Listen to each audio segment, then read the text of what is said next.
شروع اللہ کا نام لے کر جو بڑا مہربان نہایت رحم والا ہے۔ طٰہٰ، اے نبی صلی اللہ علیہ وآلہ وسلم، ہم نے تم پر قرآن اس لیے نازل نہیں کیا کہ تم مشقت میں پڑ جاؤ، مگر ہر اس شخص کی نصیحت کے لیے نازل کیا ہے جو خوف رکھتا ہے۔ یہ اس ذات کا اتارا ہوا ہے جس نے زمین اور اونچے اونچے آسمان بنائے، یعنی رحمان، جو عرش پر جلوہ افروز ہوا۔ جو کچھ آسمانوں میں ہے اور جو کچھ زمین میں ہے اور جو کچھ ان دونوں کے بیچ میں ہے اور جو کچھ مٹی کے نیچے ہے، سب اسی کا ہے۔ اور اگر تم پکار کر بات کہو تو کیا ہے، وہ تو آہستہ کہی ہوئی اور نہایت پوشیدہ بات تک کو جانتا ہے۔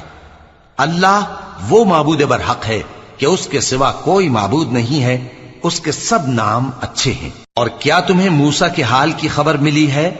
جب انہوں نے آگ دیکھی تو اپنے گھر والوں سے کہا کہ تم یہاں ٹھہرو، میں نے آگ دیکھی ہے، میں وہاں جاتا ہوں، شاید اس میں سے میں تمہارے پاس انگارہ لاؤں یا آگ کے مقام سے اپنا رستہ معلوم کر سکوں۔ پھر جب وہ وہاں پہنچے تو آواز آئی کہ اے موسیٰ، میں تو تمہارا پروردگار ہوں، تو اپنے جوتے اتار دو، تم یہاں پاک میدان یعنی طویٰ میں ہو، اور میں نے تم کو منتخب کر لیا ہے، تو جو حکم دیا جائے اسے سنو۔ بے شک میں ہی اللہ ہوں، میرے سوا کوئی معبود نہیں، تو میری عبادت کیا کرو اور میری یاد کے لیے نماز پڑھا کرو۔ قیامت یقیناً آنے والی ہے، میں چاہتا ہوں کہ اس کے وقت کو پوشیدہ رکھوں تاکہ ہر شخص جو کوشش کرے اس کا بدلہ پائے۔ تو جو شخص اس پر ایمان نہیں رکھتا اور اپنی خواہش کے پیچھے چلتا ہے، کہیں تم کو اس کے یقین سے روک نہ دے، تو اس صورت میں تم ہلاک ہو جاؤ۔ اور اے موسیٰ، یہ تمہارے داہنے ہاتھ میں کیا ہے؟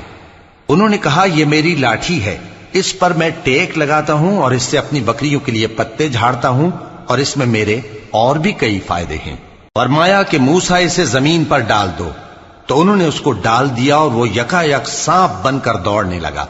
فرمایا کہ اسے پکڑ لو اور ڈرنا مت، ہم اس کو ابھی اس کی پہلی حالت پر لوٹا دیں گے، اور اپنا ہاتھ اپنی بغل میں دبا لو کہ وہ کسی عیب و بیماری کے بغیر سفید چمکتا دمکتا نکلے گا۔ یہ دوسری نشانی ہے تاکہ ہم تمہیں اپنے بڑے بڑے نشانات دکھائیں۔ تم فرعون کے پاس جاؤ کہ وہ سرکش ہو رہا ہے۔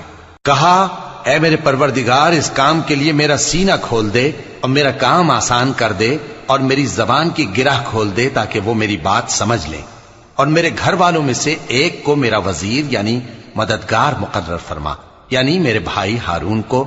اس سے میری کمر کو مضبوط کر اور اسے میرے کام میں شریک کر، تاکہ ہم تیری بہت سی تسبیح کریں اور تجھے کثرت سے یاد کریں، تو ہم کو ہر حال میں دیکھ رہا ہے۔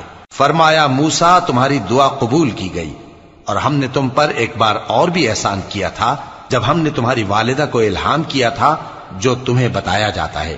وہ یہ تھا کہ اسے یعنی موسیٰ کو صندوق میں رکھو، پھر اس صندوق کو دریا میں ڈال دو، تو دریا اس کو کنارے پر ڈال دے گا۔